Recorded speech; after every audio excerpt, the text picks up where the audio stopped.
அனைவருக்கும் வணக்கம். நாம் இந்த பதிவில் 2023 ஆண்டின் ஆவணி மாதத்தின் 12 ராசிகளுக்கான பலன்களையும் அதற்கான பரிகாரங்களையும் இந்த பதிவில் விரிவாக காண்போம். நிகழும் ஸ்ரீ மங்களகரமான தமிழ் வருடம் சோபகிருது ஆண்டு 2023 18/8/2023 வெள்ளிக்கிழமை வளர்பிறை சுன்னிய திதியில் பூரம் நட்சத்திரம் கூடிய நன்னாளில் இந்த மகத்தான ஆவணி மாதம் பிறக்கின்றது. ஆவணி மாதம் சிம்ம மாதம் என மலையாளத்தில் அழைக்கப்படுகிறது. தமிழகத்தில் சித்திரை மாதம் புத்தாண்டாக இருப்பது போல் கேரளத்தில் ஆவணி எனப்படும் சிம்ம மாதமே புத்தாண்டு துவக்க மாதமாக இருக்கிறது. தமிழகத்தில் ஆவணி மாதம் விவசாயத்திற்கு முக்கியமான காலமாகும். ஆடியில் விதைத்து ஆவணியில் கண் போல பயிரை பாதுகாத்து வளர்ப்பர் விவசாயிகள். கிராமங்களில் உள்ள தங்களது காவல் தெய்வத்திற்கு ஆனி ஆடி மாதங்களில் படையல் முடித்து கொடைவிழா நடத்தும் மக்கள் ஆவணி மாதத்தில் தாங்கள் செய்யும் தொழிலுக்கு அங்கீகாரம் கிடைக்கும் என நம்புகிறார்கள். மாதங்களுக்கு எல்லாம் அரசன் என்று இதற்கு பொருள். சிங்க மாதம், வேங்கை மாதம் என்ற பெயர்களும் ஆவணிக்கு உண்டு.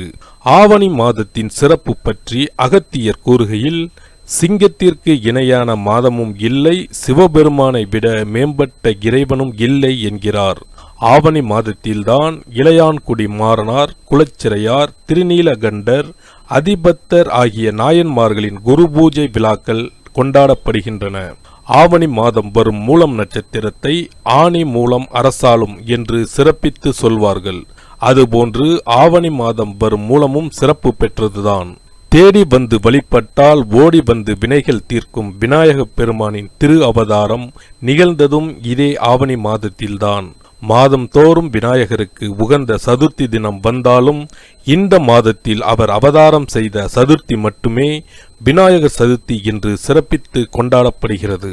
தனுசு ராசி அன்பர்களுக்கு மூலம், பூராடம், உத்திராடம் 1ஆம் பாதம் நட்சத்திரங்களில் பிறந்தவர்களுக்கு பலவித உயர்வு அனுபவங்களும் பொருளாதார மேன்மைகளும் கண்டிப்பாக உண்டு. இந்த மாதம் முழுவதும் சூரிய கிரகத்தால், ராசிக்கு யோகாதிபதியான செவ்வாய் கிரகத்தால், லாபஸ்தானத்தில் அமர்ந்திருக்கிற கேது கிரகத்தால் ஒவ்வொரு விஷயமும் உயர்வுடன் நடந்து முடியும். கவலைப்பட ஒன்றுமில்லை என்ற நிலையை உருவாக்கும். இல்லத்திற்குள் லட்சுமி கடாட்சம் உயரும். திடீர் வருமானங்கள் கைக்கு வரும். இல்லத்தாருடன் தொடர்கிற போட்டி, கருத்து வேறுபாடு முடிவுக்கு வரும். வாரிசுகள் ஒருபுறமும் வாழ்க்கை துணை ஒருபுறமும் வசிக்க வேண்டிய கட்டாயத்திலிருந்து விடுபடலாம். வருமான உயர்வு மேலோங்கும். புதிய சேமிப்பு அதிகரிக்கும். 3ஆம் நபருடனான போட்டி, பகை, கருத்து வேறுபாடு தீரும். கோர்ட், போலீஸ் வழக்கு பிரச்சனைகள் முடிவுக்கு வரும். தொழில், வியாபாரம், நிர்வாக விஷயங்களில் உயர்வான மாற்றங்கள் ஏற்படும். மூலம் நட்சத்திரக்காரர்கள் உத்தியோகம், பணி, பதவி விஷயங்களில் சந்தித்து வருகிற இடையூறுகள், அரசு வகை கெடுபிடிகள் தீரும். மாதம் முழுவதும் பூராடம் நட்சத்திரக்காரர்களுக்கு அனைத்து சுபிட்சமும் ஒவ்வொரு விஷயத்திலும் ஏற்படும். உத்திராட நட்சத்திர இளம் இருபாலரும் தங்களுக்கு தொடர்பில்லாத விஷயங்களில் ஈடுபட வேண்டிய கட்டாயம் ஏற்படலாம். தவிர்ப்பது நலம். இந்த நட்சத்திர இளைஞர்கள் இருசக்கர வாகன கூட்டு பயணங்களையும் நெடுந்தூர பயணத்தையும் தவிர்க்க வேண்டும். மற்றபடி இளம் இருபாலருக்கும் திருமணம் நிறைவேறும்.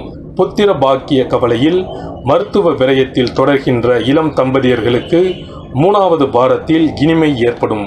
இம்மாத 1, 4, 13, 16, 27வது தினங்களில் மன திருப்தி ஒவ்வொரு விஷயத்திலும் ஏற்பட்டு இழந்த அடமானத்தில் உள்ள பொன் பொருள் சேர்க்கைகளும் உண்டாகி சொத்து பத்து ரீதியான மன சந்தோஷம் அதிகரித்து வருமானம் இரட்டிப்பாகும். அனைத்து துயரங்களும் விலகி லட்சுமி கடாட்சம் அதிகரிக்கும். கல்வி அல்லாத பிற அனைத்து விஷயத்திலும் கவனம் தேவை. அரசு அனுகூலமும் ஏற்படும். திடீர் பதவி, ஊதிய உயர்வு உண்டு. பகுதி நேர தொழில், பட்ஜெட் விஷயங்களை தொடங்குவதற்கு முயற்சிப்பீர். தொடர்ந்த போராட்டம், சங்கடங்களுக்கு முடிவு ஏற்பட்டு அதிர்ஷ்டம் கைகூடும். தனுசு, உங்கள் முயற்சிகளை மற்றவர்களின் உதவியின்றி தனித்து செயல்படுத்தி வெற்றி பெறுவீர்கள். தன்னம்பிக்கையுடன் பேசுவீர்கள். உங்களின் நடை உடை பாவனைகளில் ஒரு வேகம் உண்டாகும். உங்கள் கருத்துக்களை அடுத்தவர்கள் கவனத்துடன் பரிசீலிப்பார்கள்.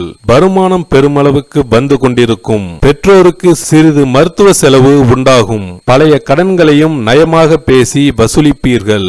உங்களுக்கு கீழ் பணிபுரிபவர்கள் உங்களுக்கு ஆதரவாக இருப்பார்கள். சிலருக்கு மறைமுக விமர்சனங்களும் ஏற்பட்டு நீங்கும். சுபகாரியம் தொடர்பான பணிகளில் பொறுப்புகள் அதிகரிக்கும். குடும்பத்துடன் புனித தலங்களுக்கும் சென்று வருவீர்கள்.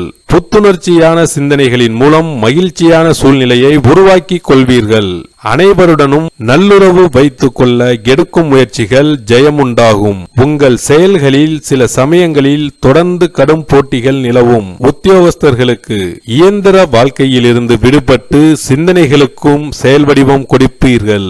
முன்னேற தடையாக இருப்பவர்களை கண்டு விலக்கி விடுவீர்கள். மேலதிகாரிகளின் ஆதரவோடு பதவி உயர்வும் கிடைக்கும். உங்கள் அலுவலக வேலைகளில் பளு கூடினாலும் அவைகளை சாமர்த்தியமாக சமாளித்து விடுவீர்கள். புதிய வண்டி வாகன சேர்க்கை உண்டாகும். வியாபாரிகளுக்கு வியாபாரத்தில் வளர்ச்சியை காண்பீர்கள். தொடர்ந்து வந்த தடைகள் நீங்கி வெற்றி கிடைக்கும். கூட்டாளிகளின் ஆதரவு பெருமளவுக்கு இருப்பதால் கூட்டு தொழில் சிறப்பாக இருக்கும். புதிய முதலீடுகள் செய்து வியாபாரத்தை விரிவுபடுத்துவீர்கள். இக்காலகட்டத்தில் கொடுக்கல் வாங்கலில் அனுகூலமான திருப்பங்களை காண்பீர்கள். விவசாயிகளுக்கு நீர்வரத்து அதிகமாக இருப்பதால் பாசன வசதிகளிலும் கவனம் செலுத்துவீர்கள். விளைச்சல் நன்றாகவே இருக்கும். உங்களுக்கு நியாயமாக வர வேண்டிய பணம் தானாகவே கைக்கு வந்து சேரும். அரசியல்வாதிகளுக்கு நெருக்கடியான சூழ்நிலைகளில் இருந்து தப்பித்து விடுவீர்கள். உங்களுக்கு தொந்தரவு கொடுத்தவர்கள் நண்பர்களாகவே மாறிவிடுவார்கள். திட்டமிட்ட உங்கள் பணிகள் யாவும் குறித்த இலக்குகளை அடைந்துவிடும். நெடுநாளைய லட்சியம் பூர்த்தியாகும். கலைத்துறையினர்களுக்கு புதிய ஒப்பந்தங்களை திறம்பட முடித்து உங்களது திறமையை அனைவரும் பாராட்டும்படி நடந்து கொள்வீர்கள். பணவரவு பெருகும். புகழை தக்க வைத்துக் கொள்வீர்கள். பெண்களுக்கு குடும்பத்தில் அனுகூலமான நிலைமைகளை காண்பீர்கள். உடல் ஆரோக்கியம் சிறப்பாகவே இருக்கும்.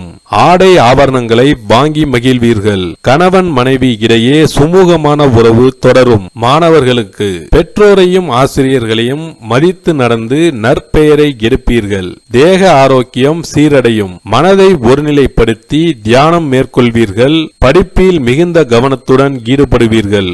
ஒரு குதூகலமான மாதமாகவே அமையும். பரிகாரம்: ஸ்ரீ முருகரை வழிபடவும். சிறப்பு பரிகாரங்கள்: சனிக்கிழமை காலை 6 மணி முதல் 7 மணிக்குள் சுத்தமான நல்லெண்ணெயை ஆண்கள் இடது காலிலும் பெண்கள் வலது காலிலும் தடவினால் பணவரவு இருக்கும். வியாபாரம் தொழில் செய்யும் இடத்தில் 5 முக ருத்ராட்சம் வைத்து பூஜித்தால் வியாபாரம் தொழில் அமோகமாக நடக்கும். வீட்டின் வாசற்படியில் நற்பவி என்று எழுதி வைத்தால் நன்மைகள் வந்து சேரும். மயில் தொகையை வீட்டில் வைக்க பற்பல நன்மைகள் உண்டாகும். வீட்டில் பப்பாளி மரம், கறிவேப்பிலை மரம் வளர்க்க கூடாது. பப்பாளி மரம் பெண்களையும் கறிவேப்பிலை ஆண்களையும் பாதிப்படைய செய்யும். முட்கள் உள்ள செடியை வீட்டில் வளர்த்தால் பணம் தங்காது. நம் வீட்டிற்குள் கெட்ட சக்தி நுழையாமல் தடுக்கவும், கெட்ட எண்ணம் உடைய மனிதர்களின் தாக்கம் பாதிக்காமல் இருக்கவும், கண் திருஷ்டி விலகவும் வீட்டு வாசலில் பௌர்ணமியில் நீர் பூசணி கட்டி தொங்கவிடலாம். வளர்பிறை வெள்ளிக்கிழமையில் காலை 9 மணிக்கு கற்றாழை கட்டி தொங்கவிடவும். வாசலுக்கு மேல் ஒரு எலுமிச்சை, ஒரு பச்சை மிளகாய் என மாற்றி 3 எலுமிச்சை, 4 பச்சை மிளகாய் என கெட்டியான கயிறில் கோர்த்து தொங்கவிடவும். செவ்வாய்க்கிழமையில் இதை செய்யலாம். குடும்பத்தில் இருக்கும் அனைவரின் தோஷமும் நீங்க தெரு மண் கொஞ்சம் எடுத்து கடுகு, உப்பு, 3 காய்ந்த மிளகாய் எல்லாம் சேர்த்து கிழக்கு பார்த்து அமர்ந்து 3 முறை எல்லோரையும் சுற்றி எரியும் விறகு அடுப்பில் போட்டுவிட வேண்டும். இது கண் திருஷ்டியை போக்கும். இதை செவ்வாய் அல்லது ஞாயிற்றுக்கிழமைகளில் செய்யுங்கள். நன்றி. இந்த வீடியோ உங்களுக்கு பிடிச்சிருந்தா லைக் பண்ணுங்க, ஷேர் பண்ணுங்க அண்ட் சப்ஸ்கிரைப் பண்ணுங்க. பக்கத்துல இருக்க பெல் ஐகானை கிளிக் பண்ணுங்க. நன்றி, வணக்கம், வாழ்க வளமுடன்.